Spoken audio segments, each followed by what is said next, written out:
tonight we are going to be making some baked ziti with homemade meatballs. We're going to bake up some sourdough and yeah, that's what it is. It's kind of a big thing today. So as you can see, I've got my big pot and both my big pots because I'm making both baked ziti for us, and then I'm making a really large take and bake baked ziti for my friends. So let's get this going. So this is going to be on party scale size. So I've got my sourdough. We're going to flip this guy out and we'll score him up and get him in our Dutch oven. And just going to do a basic kind of score on here.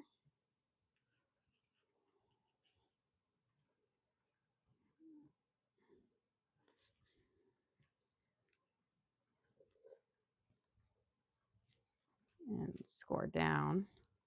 We'll do kind of our wheat leaf.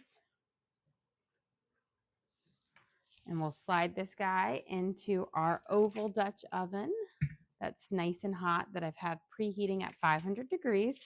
So it will be nice and toasty in there.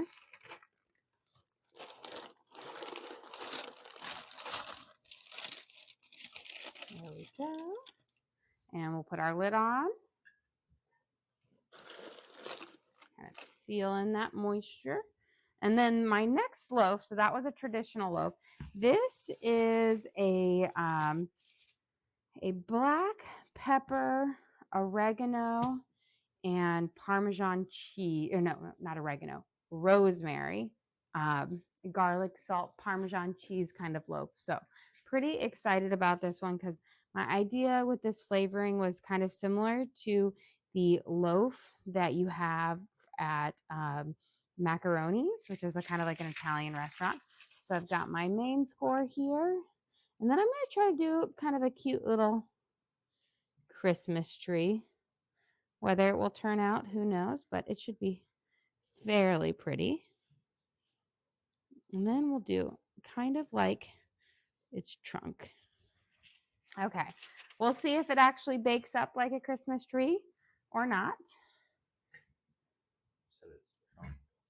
Yeah, like the trunk of the tree. Not like a car trunk, but see, it's got a little square for the trunk of the tree. There we go. I'll slide that in there.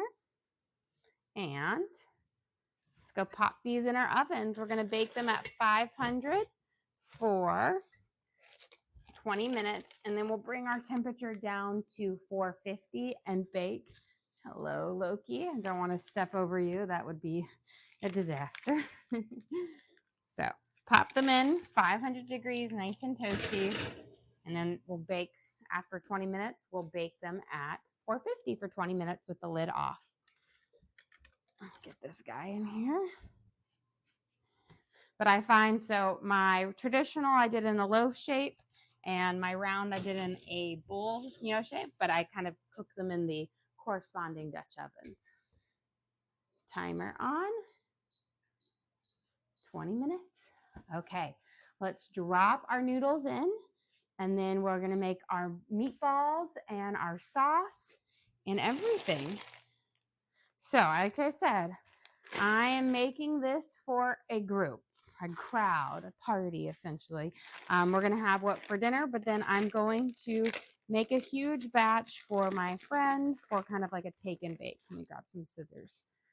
So we'll get this going. You want to bake your ziti to a little bit before al dente. So you don't want them super tender because, again, they're going to be baking up in the oven and they'll soak up more sauce and get more tender from there. So overcooking your pasta will give you a mushy baked ziti. So we've got one bag. We're going to see how to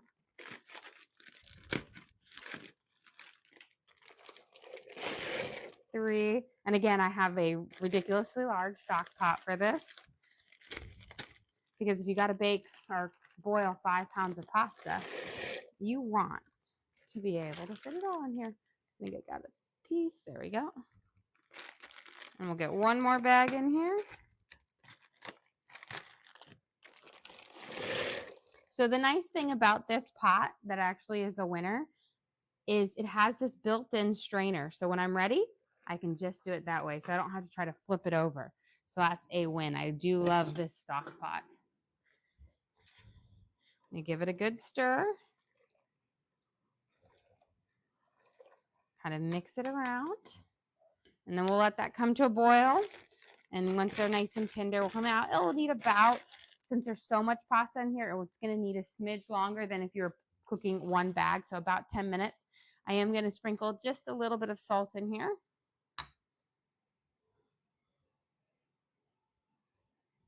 There we go. You have a question? Do you have any alternatives for people who don't have Dutch ovens? I assume. For baking sourdough, yes. So you can definitely do it with, I've seen it done with like the 2 loaf pans where you put a loaf pan on top of it to seal it in there. But you don't even have to do the loaf pan stuck on that. You can do it in your Dutch oven with a pan, or not in your oven with a pan underneath that has water or ice cubes in it. That's going to steam it up. So essentially the Dutch oven creates a steamy environment. So you don't have to add the extra water, but you could put a water dish in your oven to create that steam thing. And then you kind of just bake it for about 30 to 40 minutes at, 450 for that. Okay, so we have about 8 pounds of meat, and we are going to make a lot of meatballs with this. So I've got about 4 pounds of ground beef and 4 pounds of mild Italian sausage. So we need 8 slices of bread. And we're going to soak our 8 slices of bread with enough cream to make each bread turn into a paste, but we don't want to be dripping in cream. So you're going to use probably around, 3/4 of a cup for this, give or take.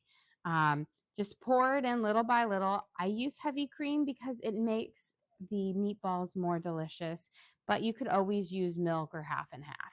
You're just going to need a little bit less milk and a little bit less half and half because it's not as thick, so it makes the bread soggier faster.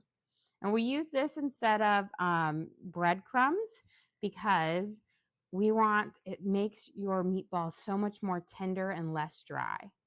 So as you can see, I've made this they're soaked up in there. You need to use a soft bread for this. You can't use like a sourdough or a crusty Italian because that crust won't fall apart. And so you'll have chunks of crust in your meatballs. Are you cooking for more than just your family? I am. So I'm making a small dish for our family to eat for dinner tonight. And then I'm making a big kind of take and bake tray, which I won't bake, but I'll have prepped and ready so that for my friend that she's going to serve. She's having family in town and she's going to be serving about 10 adults. So we'll have enough for them. I'm making also tonight, we're going to do a late night tonight and bake up some cookies. The dough we prepped up at lunchtime and a few other, I'll throw in a holiday Aunt Aggie's, and I'm making a kind of a Christmas cookie sampler for her as well. Okay, so in our bread, our 8 slices of bread that we soaked with about 3/4 cup of cream, we're going to add in 8 eggs because the rule of thumb is 1 slice of bread per pound and 1 egg per pound of meat. Got a little shell in there. Get that out, see if there's any more hiding. Sometimes you get an egg that just loves to crack really easy. There we go.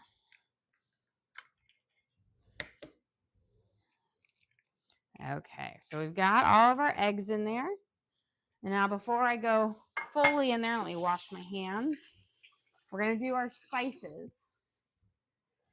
And we need a lot more spices than when we normally, because again, we are seasoning up a lot of meat here. And you don't want bland meatballs. So we got our onion powder. We're going to use about, 3 tablespoons of onion powder. So we're just going to shake it around. We're going to use about 3 tablespoons or so of garlic salt because we got 8 pounds of meat we need to season up. So a good shake around.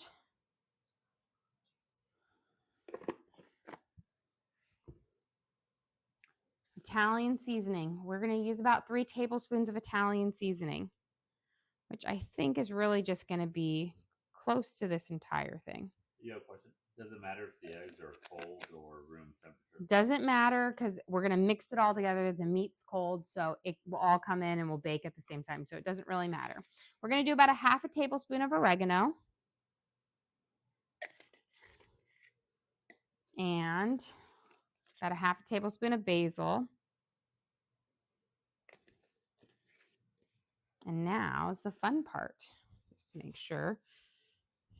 We're going to go in with our hands and we're going to mix this all together to make a panade, which is going to be the glue that holds our meatballs together. So you're just going to squeeze it through your hands like this until it's all mixed up. You've got most of that breadcrumbs, or not breadcrumbs, but most of the crust of your bread kind of broken up. And again, you don't want your bread to be so soggy that it's sitting in a puddle. So that's why you just kind of make it enough to help it break down, but not too. Right. And doing this instead of doing a like a breadcrumb and egg mixture gives you just the most tender meatballs that aren't spongy at all, but are just really delicious. And it's flavored all throughout. So when we mix our meat into it, it just gives it so much flavor. So here is the base part of our panade. I'm going through. There's really no other way than getting in with your hands to do it. Okay. So we've got our big meaty thing. Now we're going to add in our meat. I'm just going to go through all of this. We've got 4 pounds of Italian sausage. Grab. Will you be going live when you bake up the cookies? Yes, we'll do a live tonight when I bake them all up. So it will be like a cookie-thon, lots of deliciousness on there, which is perfect because between baking the batches, you can prep the next one because not all of the cookies are simply roll out. Some you need to roll in sugar or place cherry on them. So, and it's perfect because cookies don't take very long to bake up. Okay, getting our meat in. I'm using, so I kind of like to do the ratio of half Italian sausage, half ground beef. And then once we've got these shaped up and in the oven, we can start working on our sauce. There we go. Get that off. So we got our Italian sausage. Now we're doing our ground beef. And you could also use ground chuck if you want to. The other day I used Wagyu and they were so tender and delicious. Do any of the kids cook? You know, they've had some interest in it. They love to help me kind of cook at times. Chef Teddy, you know, often makes an appearance during lunchtime when he's not at school. But it's funny, they like come and go, but I just am always cooking all the time. That they're typically at sports when I'm doing a lot of the cooking, so they don't do it. But they do enjoy it. I think my 13-year-old, he's 14 now. My 14-year-old son, he has a really good palate, and I think that he is going to make for an excellent like cook one day. Okay, we're gonna go through, and you see I'm using this like really big bowl. We're gonna use that to kind of mix up.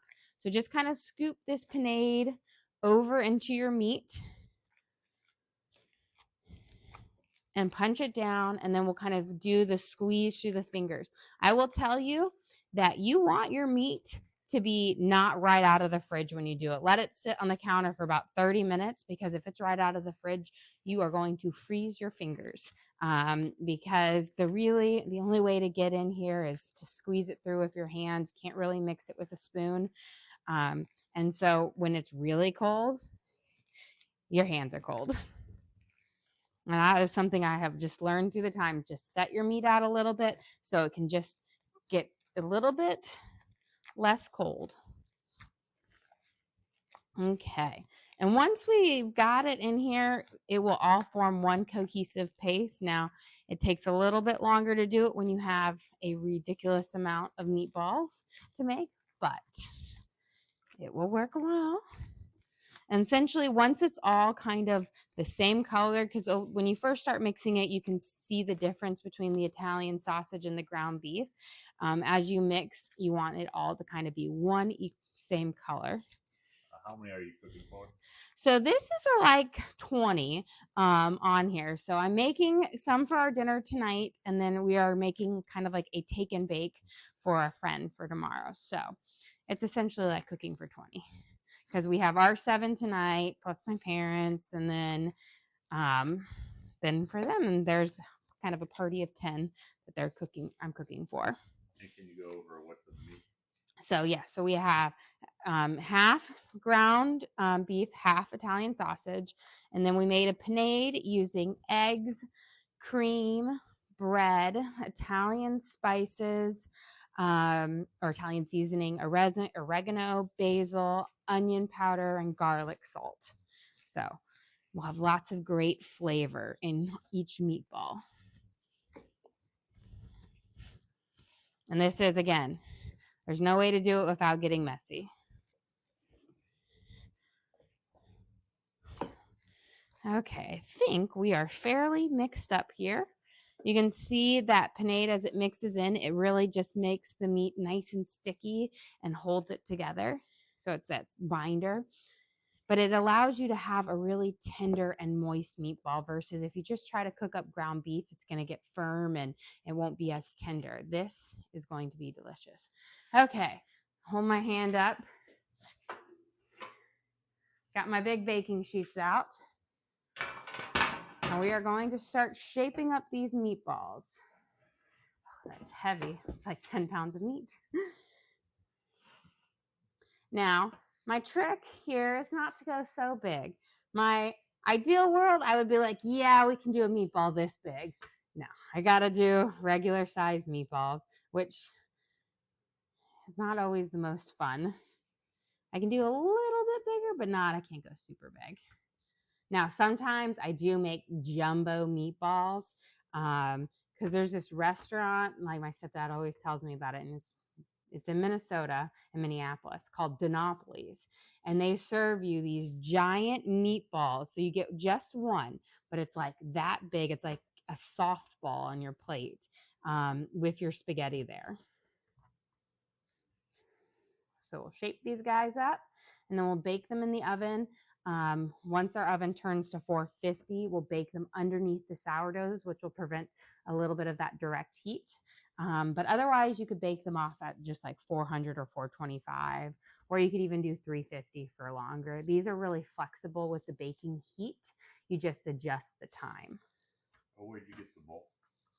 The bowl I actually bought on Amazon. I do have it in my Amazon storefront because I really like it. It's a ceramic, it's not a, it's, how to say, it's a metal bowl with a, I want to say ceramic coating, but that is not the right word. I can't think of the name of the word.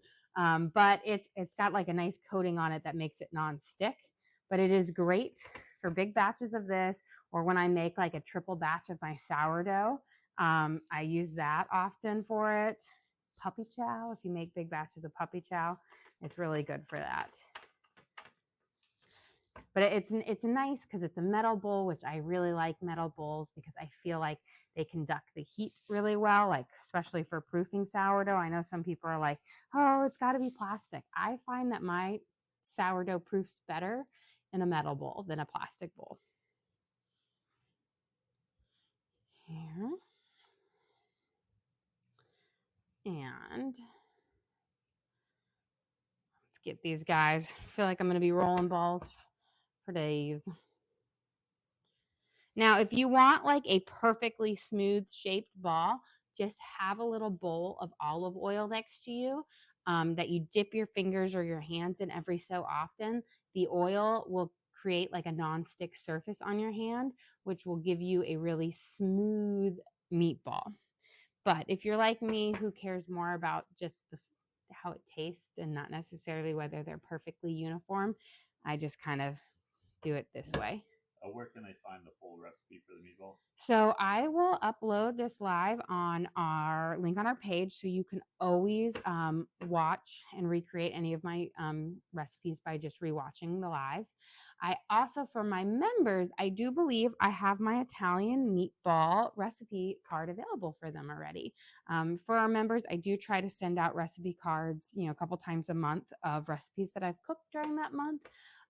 for them. But for everybody else, I do upload all of my videos. So you can always just watch and recreate them. And I make sure I go through every single step so you can recreate every process. And what's the seasoning on the meatball? So it's a mixture. We have onion powder, garlic salt, Italian seasoning, oregano, and basil. So a lot of great flavors that really go well with the Italian kind of cuisine. And then, of course, you have Italian sausage and ground beef in here. So you've got that mix. And we'll get this kind of first batch down. Oof. A lot of meatballs here. I feel like I've rolled so many and I'm not even halfway done with my bowl. So we might get our first batch baking in. That way we can get our dinner prepped and then I can work on the second batch for to go on it next. That's the nice thing about this is a great meal that you can prep ahead. So if like you need to bring a dish or you have family coming, you can make most of this meal beforehand. Then you just sprinkle the cheese on top. And then when you're ready to serve it or, a little bit before, you bake it. The cheese melts, it reheats everything inside it, and it just holds really well. Okay. Be a lot of meatballs. And these, I will say, these meatballs are also really great. I used to always make them when I used to work outside of the house when I was teaching still. I used to make a whole bunch of meatballs like on a weekend, and I'd freeze them down in batches and reheat them so that I could make spaghetti and meatballs really quick throughout the week. Earth Angel sent you a gift. Oh, thank you, Earth Angel. We appreciate that. And do you have to use breadcrumbs to hold them together? So I do not use breadcrumbs. I make a panade using bread and cream and egg as my binder. It gives you a juicier, more tender meatball. I feel like breadcrumbs just dry out your meatball and they make it really, really spongy. So I really like the panade, which is kind of a French way of doing it. But pretty much all of my meatball recipes that I do, and I have like 1,000,001 different variations of different types of meatballs, I use the panade as my binder. And the only meatball that is a little bit different is my Swedish meatball, which I use a little bit of mashed potato in it, as it also a starch that binds it. Okay. Think we'll get this row rolled up, then I'll wash my hands and I can shape up the rest of these later in the second batch. But I have a question. Can you freeze the meat? So pre-frozen meat, I don't think it would be really difficult because then you would have to thaw it. And a lot of times when ground beef is frozen, it doesn't come out the same texture as before. It's not as smooth. So if I were going to freeze these and use these, another one, I would pre-bake them. And then so just pre-bake the whole meatballs and bake them and then freeze them down after they're baked. Can you go over what a panade is? Yes. Let me just get my hands a good scrub down there first. Okay. So a panade is essentially the perfect timing. The binder for our meatballs. So it is a mixture of bread, egg, and cream, and then of course whatever spices you're going to use. So in here, the way I do it is 1 egg and 1 slice of bread per pound of meat, and I use enough cream to soak the bread without it getting super soggy. Let me grab my oven mitts real quick. Okay, we're going to pop these meatballs underneath our Dutch ovens, and then we'll turn our temperature down to 450. And then we're going to take our Dutch ovens out of here, and we'll take off the lids for their second part of baking. Okay, so we've got 1 and 2. So here is our traditional loaf here. We've got its nice little pop. And then here is our kind of Parmesan and rosemary garlic one. I'm going to pop these back in.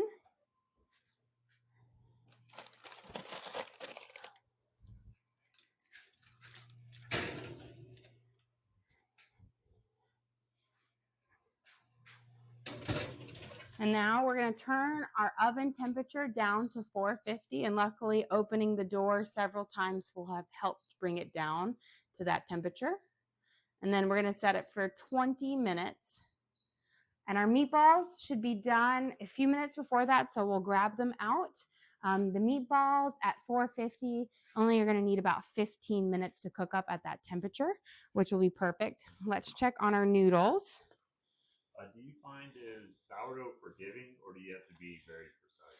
Sourdough, I have found, is pretty forgiving on a lot of things. One thing it is not forgiving on is temperature. If you put it in a really cold refrigerator, you still need a few more minutes. They are pretty, I will say, I had Teddy whip together, and he's 4 now, but he was 3 years old. I had him whip together a fun batch of sourdough, a small one, and he just randomly dumped stuff in and didn't really do true stretch and folds, and his sourdough turned out. If you have a good starter, your sourdough will be forgiving. I think a lot of people make the mistake of not feeding their sourdough or their starter the appropriate time before making their bread, which can leave you a really flat and dense or like loaf. And do you ever make homemade yeast or yeast bread? I do make a lot of homemade yeast and yeast breads. It just really depends on what I'm making. So the other day I made some breadsticks and a challah, and then saffron buns, cinnamon rolls, pretzels. I have a lot of ones that I do yeast. Sometimes I do focaccia with yeast. Sometimes I do it with sourdough. It really kind of depends. If I need a bread and I haven't thought much about it, and I don't have a sourdough ready, then it's going to be a yeast bread, because sourdough takes about a day before I can bake it up. So I've got my huge Dutch oven here. This is the biggest size that Le Creuset makes. It's like the 13.25 liter or quart, I think, one. But this is my chili pot. I pretty much use it to make my Super Bowl chili every single year. And just imagine, I feel like it's like 50 pounds of chili. But I make a huge batch of it every year in this. And a couple other, I'll make some soups when I have my family in at Thanksgiving, because there's a lot of people here. But outside of that, it doesn't get as much use. The pot, though, the one thing about this pot is it is like already 25 pounds. It's cast iron, so it's so heavy. But I remember when I got it, it was the Le Creuset was, I guess they were closing down their store here, and it was 75% off. So this pot is normally like $500-$600. And I got it for $100. It was such a steal on here. So when we've got our onions here that we're going to use for our sauce, I'm just going to do a couple little chops over them. We'll get that sauteing, and then our noodles should be done because I gave them another minute or so. And we're going to add just a little bit of veggies to our sauce. I'm not going overboard with it. But we're going to add some zucchini, mushrooms, peppers, and then, of course, some garlic. So we'll get this going. Now, I said the really cool thing about this dish here, grab a plate, is this pot. And has a built-in, you can use it with or out, but it has a built-in strainer, as you can see. It makes it easier for cooking large batches of pasta. Giving it a good shake out. Whew. That's heavy. I'm going to dump this water since we don't need the water.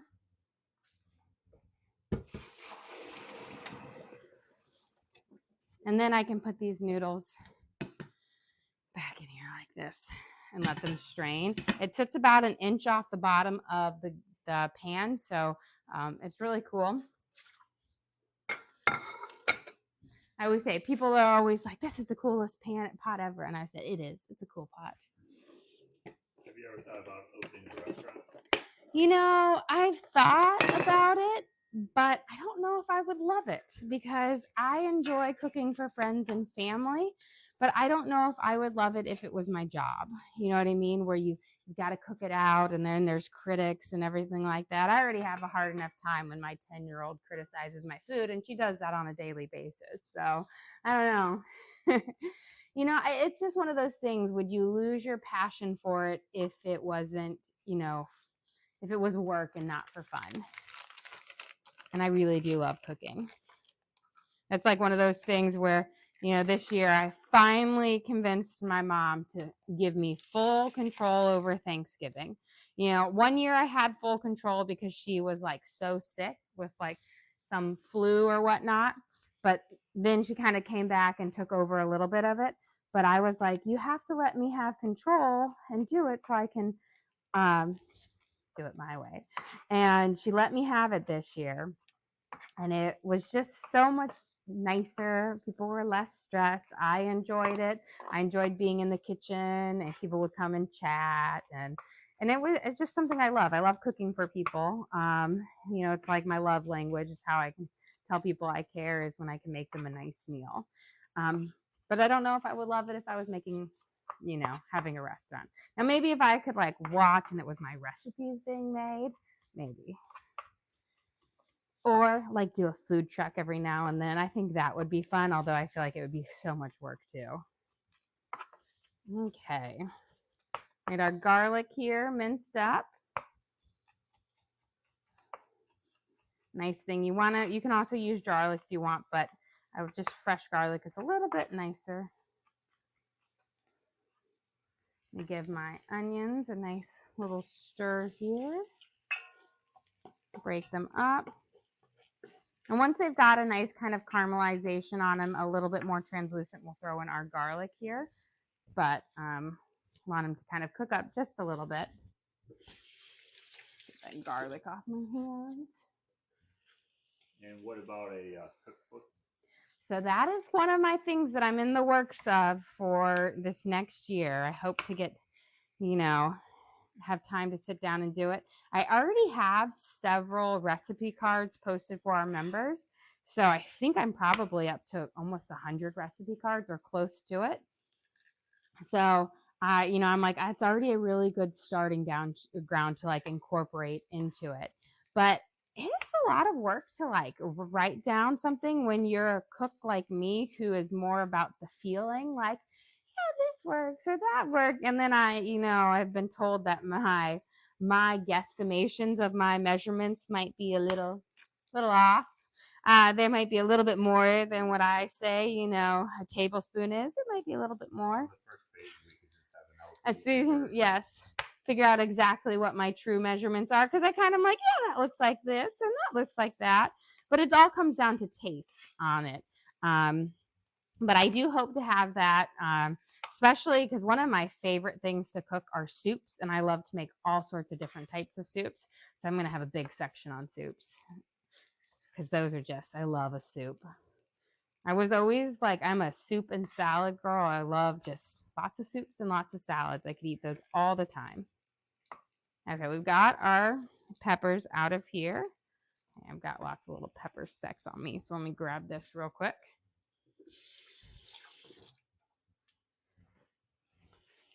Onions smell nice. Okay. And then we're going to just dice these up. Actually, I'll probably get my garlic in here, give our onions about another minute. But I'm just going to do kind of small dicing on my peppers so that you don't have really big chunks. Ziti is kind of, it's a tubular shaped pasta. So any vegetable you cook is not going to really flow with it no matter what, because it's kind of got its distinct shape.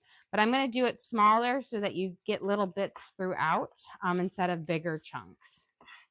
So I'm going to first kind of julienne them, and then I'll dice them up just so I have nice smaller pieces here. Now, when you're cutting peppers, I have found that if you cut them from the inside versus the outside where you have that smooth skin, you get a much better grip and a better cut on them. And, peppers, onions, tomatoes, those are my veggies when I know my knife needs sharpening, is when they keep snagging on them and I can't get a clean cut. That's when I know I need to sharpen my knife up. Oh, my peppers are already jumping in the pot there. And then I'll just go over a couple of times because, again, this isn't having to be a perfect, but just a good kind of between a small dice, a little bit bigger than a mince. We're going to throw our onions in here, or not our onions, our garlic in here in just a second. I'm going to turn my pan down now to a 4 now that my Dutch oven has completely heated up. You can see most of my onions are translucent. We've got a little bit of yellowish browning on them, which is perfect. We're going to drop this garlic in for just about a minute or so, and then we can follow up with our peppers. But that garlic does need to have a few minutes to toast up on that direct heat. And that already smells wonderful. Okay, I'm going to go over a few more times with my knife.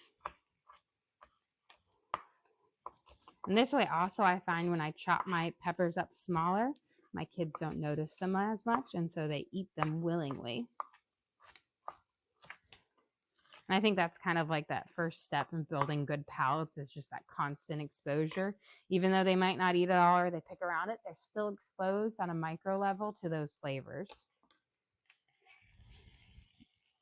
Let's get this. Perfect. Throw our peppers in.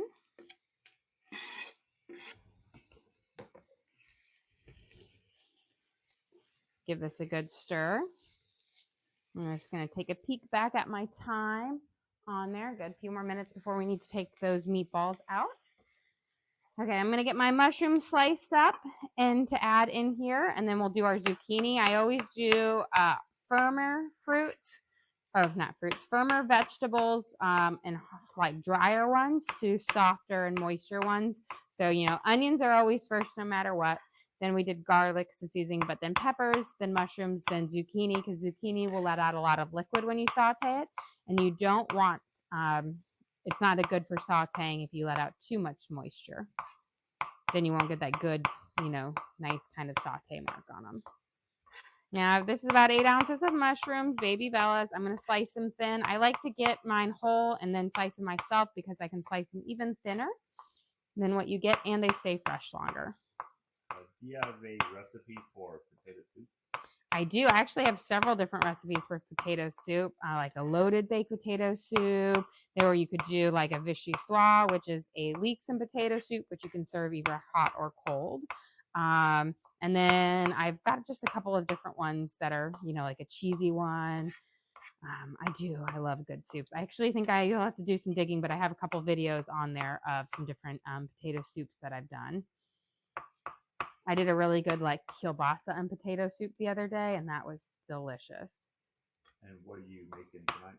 So this is our Baked Ziti with our homemade meatballs that are baking up in the oven.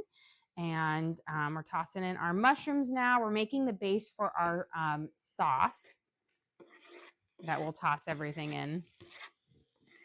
Let's get these mushrooms kind of coated up. I think I'm going to give a little bit more olive oil in here because the mushrooms are like sponges and they're going to soak everything up. And I do want a little bit more to get there. So just a splash more. There we go. I'm going to turn it up just to about a 6 now. We've got our base. And then I've got my zucchini. So we're going to cut the tops and bottoms off of these. And then I'm going to quarter each one because I don't want really thick chunks of, actually I'm going to do more than a quarter. I guess I'm going to sixth them, kind of cut them down. So I don't have super big chunks of zucchini in there, but more little tasty bits that will soak up the flavor of everything, but won't be like, a huge veggie in there. There we go.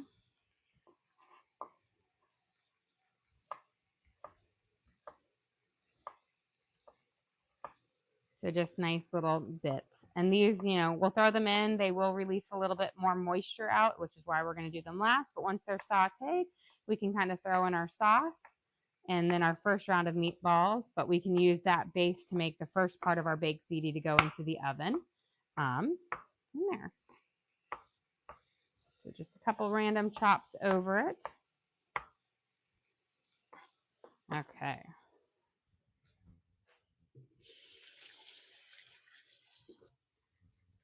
Let's go check on our meatballs because remember we want to take them out just a few minutes before our, what's I going to say?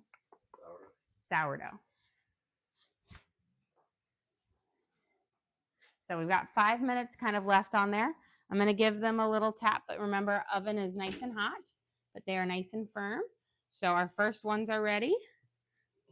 I'll take these guys out. We've got about 5 more minutes on.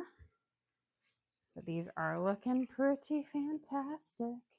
So this is our first round. We still have a whole nother batch of these meatballs to come.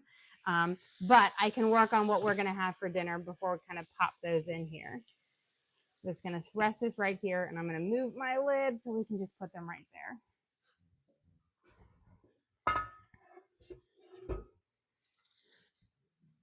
But these are homemade. They're made with half Italian sausage and half ground beef. We made a panade using eggs, bread, and cream, and then seasoned them up with a garlic, salt, onion powder, Italian seasoning, oregano, and basil. Okay, we've got our mushrooms in here. We're going to add in our zucchini. In just a second. Just give this a nice little stir.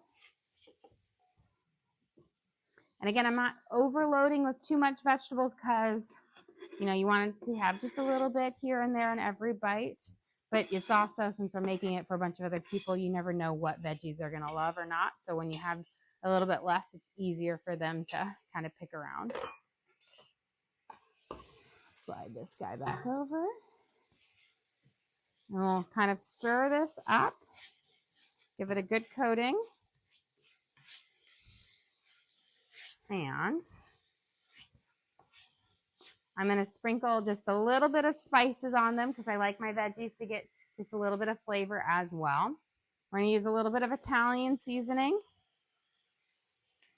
And this will give a little extra pop to our sauce.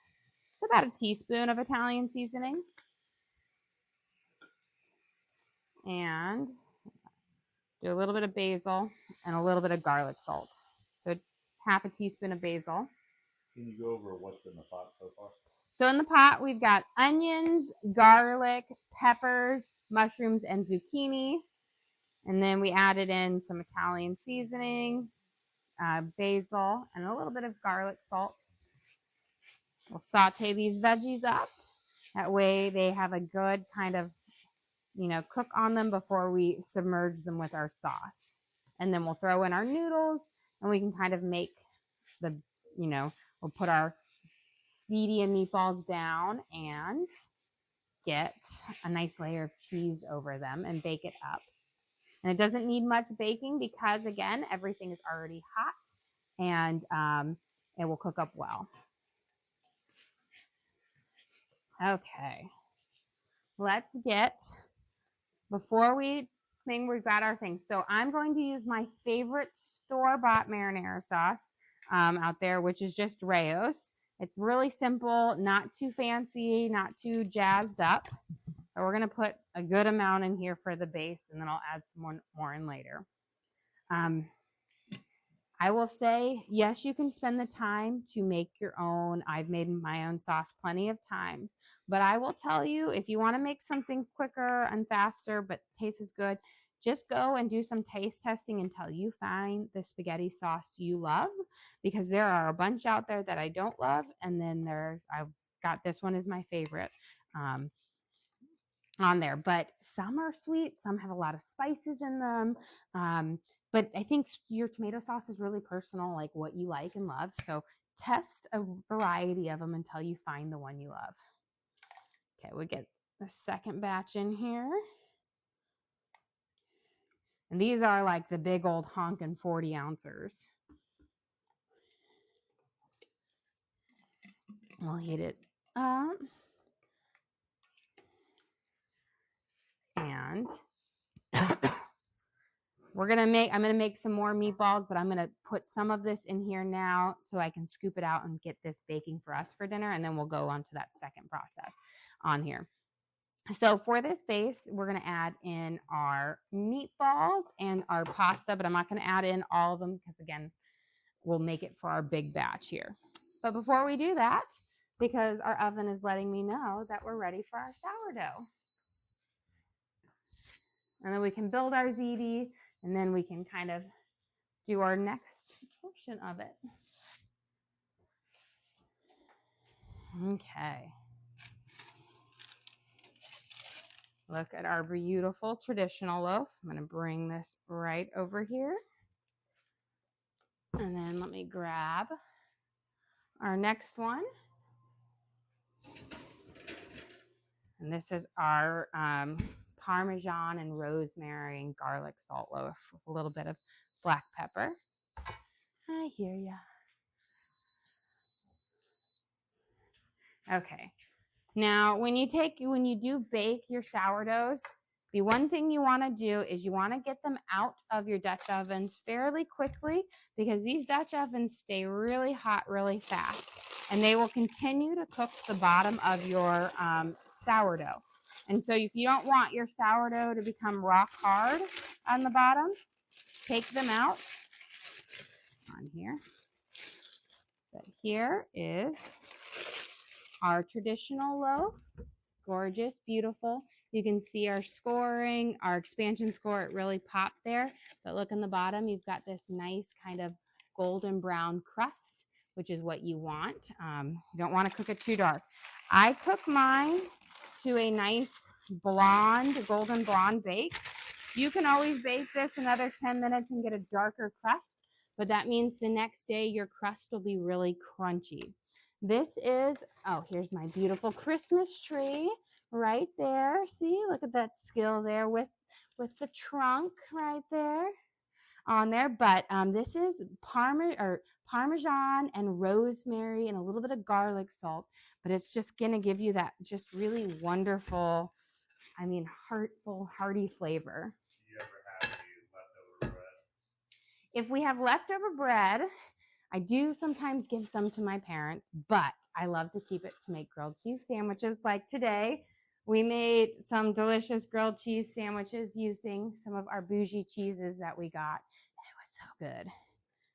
Okay, let's get some of these. Let's get this first batch of meatballs in here and then some noodles so we can scoop out and bake up our dinner. And then I can make the next batch of meatballs and finish up for that. So pop your meatballs into your sauce. That also keeps them nice and delicious. But if you wanted to freeze these down, just put them in a Ziploc baggie once they've cooled down, and then you can freeze them up and then just, kind of defrost them and reheat them as they go. They're so delicious.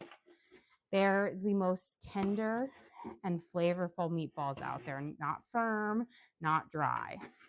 Mary sent you. Well, thank you, Mary. We appreciate that. Now, the one thing with meatballs is I only cook these for 15 minutes. Don't overcook your meatballs. You don't need to cook them for very long. They're just small pieces of meat. Overcooking them will make them firm and dry out. So 15 minutes at 450, that was right underneath our Dutch oven, so probably a little less direct heat for the most perfect and delicious tender ending. So we're going to pour in some of our noodles now, and then we'll get this going to bake, and then I'll finish up with the rest of our dinner, or at least part of it, until we're ready to serve. Okay, let's see if I can get some of these noodles in here. I'm going to have to just scoop them up. It's too heavy. Okay, so we're going to toss them right in the sauce. This is why you want to cook them to right before al dente, a little bit of firmness because they're going to soak up that extra sauce and you don't want them to get soggy. So we're going to put enough in here for tonight's dinner, and then I'll add some more in later when we do our kind of our take and bake on our big pasta pan. But we should have enough in here for us for dinner right now. There we go. Coat this up with this sauce, and then we're going to spoon it out into our pan. You could always eat it like this, but what makes baked ziti so delicious is the cheese crust on top. So let me grab. This is the cast iron baked dish. I will say I love cast iron, guys.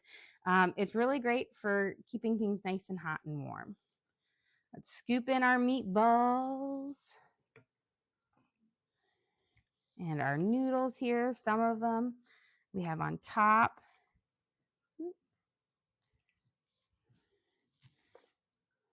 And we'll fill this dish out here. Get some more, and then we're going to coat it up with our sauce, or not our sauce, with our cheese on top. We're going to do a mixture of mozzarella and Parmesan because those just give it. And so the nice thing is this is already hot. So once that cheese topping is melted, then your dinner is ready. Now, this is the point where if you want to do this and save this for later, you sprinkle that cheese on the top. You just cover it with foil, put it in your refrigerator, and whenever you're ready to do your bake, you just take it out and bake for about 20 to 30 minutes at 350, and you'll have a delicious dinner. Okay, think we're good in here. Okay, let me get our cheese sprinkled over the top. You give it a good shake out. That should be good for us for dinner tonight. Now let me grab, we got mozzarella cheese. And we're going to sprinkle it over the top, kind of like you would, that cheese crust on a lasagna. Here we go.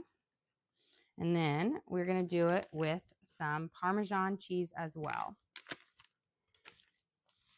And that kind of gives you two flavors. Parmesan cheese crisps up a little nicer, so it'll give you a little bit of that crispier cheese crust on the top. And just nice. I like to use shaved Parmesan for this over a shredded because I feel like you get kind of those sheets of it melted and it just works out really nice. Okay, let's go put this guy in the oven to bake up. And then we can shape up some more meatballs and get the rest of this ready for our big dish that we won't be baking yet. But 450 you want for a cheese melt on this because everything is already hot. You want to do a higher temperature. But if you were going to do it from something right out of the fridge, like you made it in the hen, you want to do 350, and you might want to tent it with a little bit of aluminum foil first for the first like 20 minutes, and then remove that, and then the last 10 minutes on top so you don't burn your cheese on top. Okay. Let's see if we can do record time rolling for these out, and then we got our big one to prep. I told you we got a lot of meatballs here. And I actually had more meat, and then I decided we don't need 10 pounds of meat for 20 people. I was thinking that's a lot of meat. Because when you're eating it, the meatballs are just kind of like a side versus a full-on protein. But when people you have a burger, it's like between a half pound, a quarter pound, two patties. I was trying to think about that, and I have a problem of over making the amount of food that we need. I never ever undercut it. I always make more than enough. But it's one of those things where, at Thanksgiving, we used to do this thing where each family would take one night a week and cook the meals for everybody. I was the only person who made enough food for everyone. Everybody else, it was like, oh, here's your appetizer plate for dinner, because they're just not used to making for such big. And I have a lot of siblings and they have a lot of kids as well. So we're just really big families. So cooking for a lot of people is really easy for me. It was like when my husband and I were dating in college, and I would cook dinner for us because I was just so used to cooking for a big family growing up that I would make a meal and it would be like, I thought I was making it for like 2 to 3 people, and it would be like for like 8 people. There was always so much leftovers. Okay. Let's get these. As I tell you, my meatballs get bigger and bigger because I want I want to do less and less rolling. But you can make them whatever size you want. You can make them smaller. Meatballs will shrink in a little bit because, of course, that the liquid from the cream and just the fat and the meat will cook out as you bake them. So they'll kind of contract in. Not as bad as like hamburgers, like when you make a burger. I always make my joke that when I say I'm making smash burgers, they just turn out like regular burgers because although I thought they were really thin, they always like contract in and are just like a perfect little regular burger. Okay. But again, for the seasonings on here, we use Italian seasoning, oregano, basil, onion powder, which gives a really great savory flavor to your meatball without really changing the texture like adding in diced up onions does. And then garlic salt. And then I use half ground beef, half Italian sausage. And you want to use mild Italian sausage, not spicy or sweet. There we go. We're almost down to the last little thing on here, so not too bad. I feel like this batch went faster than the first, but that also could just be me thinking it went faster. It's like you're on the final stretch here. Okay. Who was your favorite chef growing up? So, and I feel like this might be like a lot of people's or whatnot, but I kind of had two. I really loved Rachel Ray because I just, I liked her personality.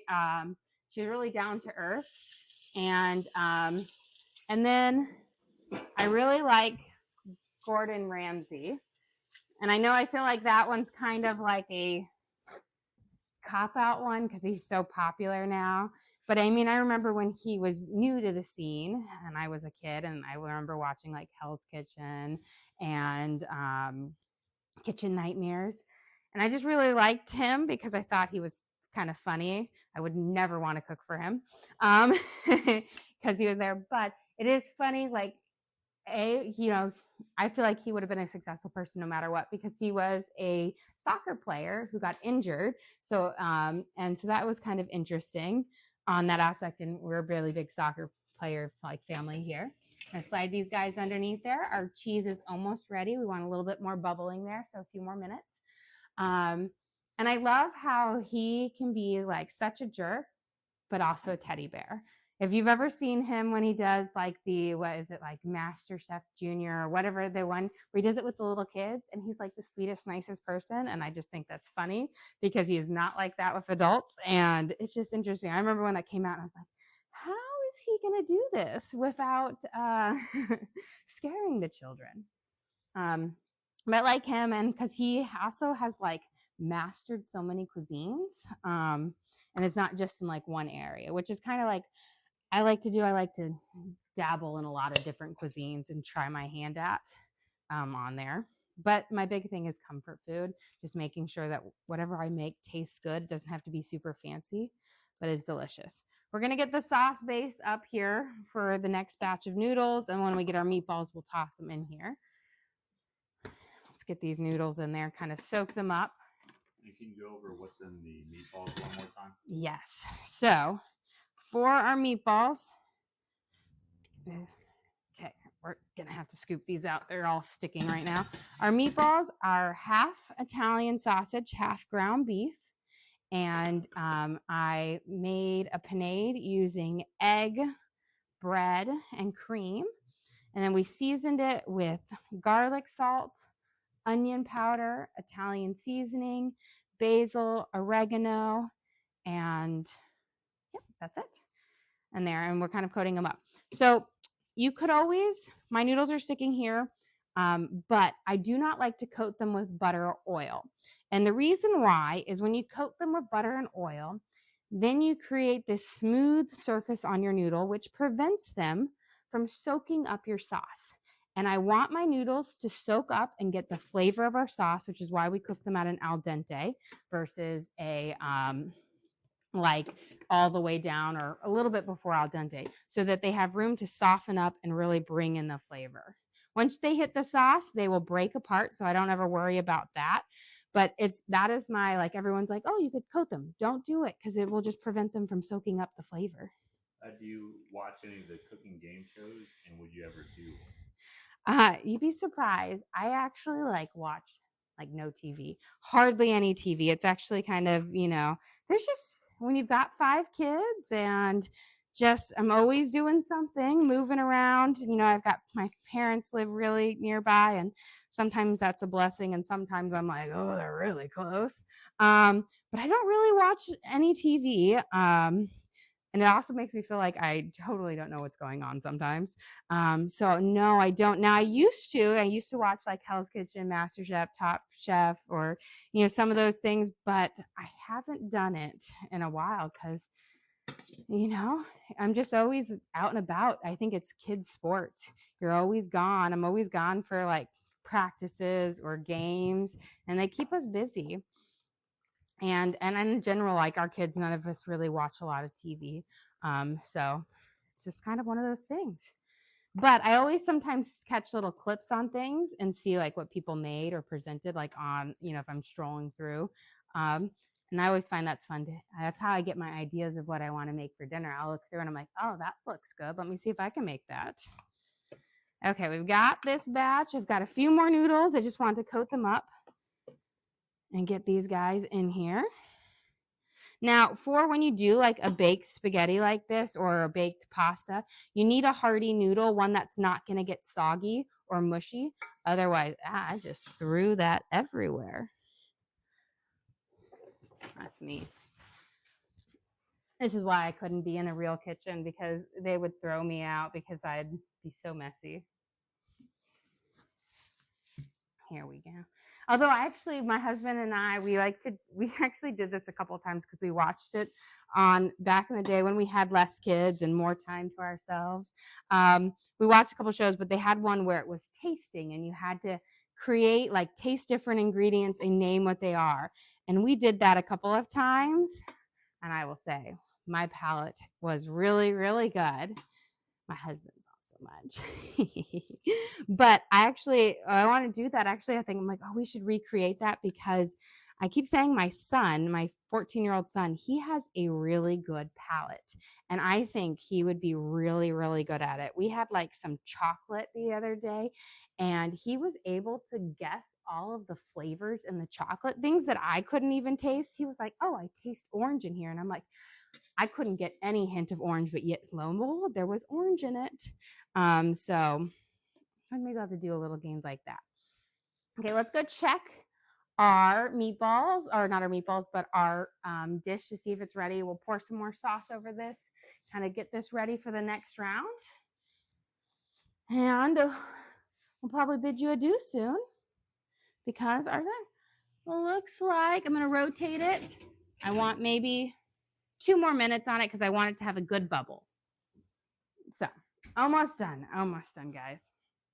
Let's get our last little bit of sauce in here, and then we can kind of pour it in our pan, and we can get ready because we can tuck our meatballs in for that second round.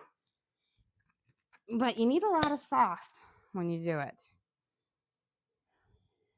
That's why you got to like your sauce. Okay. See if we can get some of those veggies mixed up from down below. Here we go. I think we actually have a perfect amount in here. Coat this up beautifully. And then we'll tuck our meatballs in, but we can actually start putting this into our really big, we got my cheeses sitting in it. So I told you we're making this for a lot of people.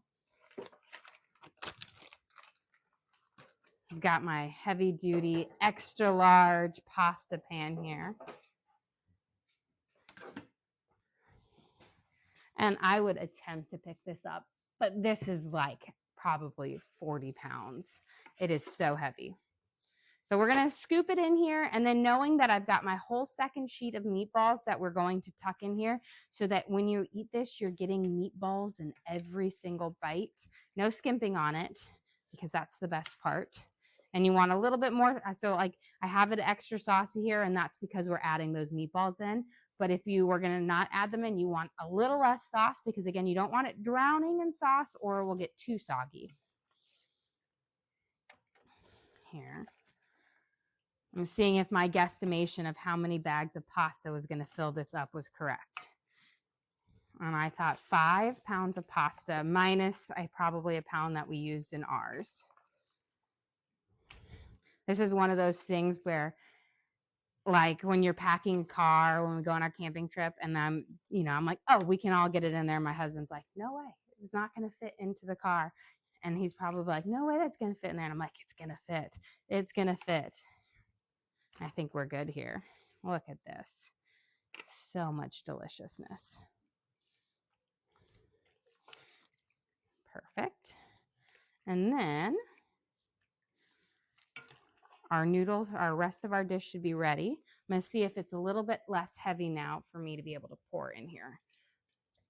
Okay. Who knew being a chef would require so much arm strength? You have a question? Do you do catering? I do not do catering. I will make meals for my friends and family, because I like cooking for the people I know, and they'll be nice when they criticize.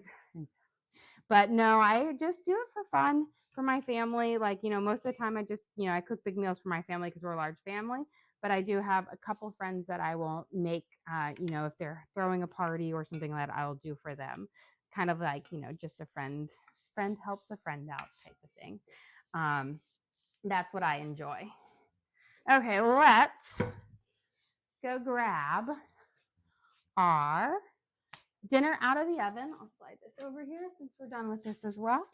And our meatballs should be done in there, but we can get our dinner out and ready. Perfect. It was a perfect amount of extra time. Let me check my meatballs too, because they're actually looking almost ready there. So after we serve up, I will be ready to grab these out. But nice and delicious. Baked ziti with our homemade meatballs in there and our sauce. We're actually going to be serving it up with our rosemary bread. I made this loaf of bread to go with them for tomorrow.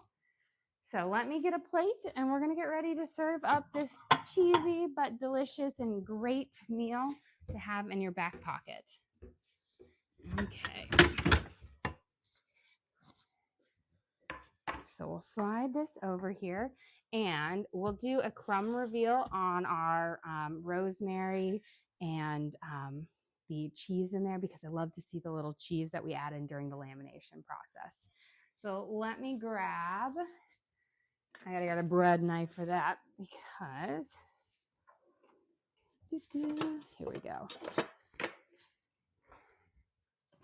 And see if I have not used my shovel. It's my favorite. My husband thinks I'm silly, but you've never really truly lived until you have a shovel in your kitchen. Okay, let's serve up our dinner. So here is our cheesy baked ziti. Look at that delicious cheese pull on the top. We've got our homemade meatballs in here. I'm gonna grab another little scoop. We added zucchini, mushrooms, and peppers and onions to our sauce.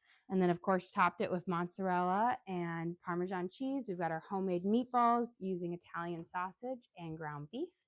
And then we can cut into our beautiful Christmas loaf here. But let's see, I'm trying to decide how I want to cut.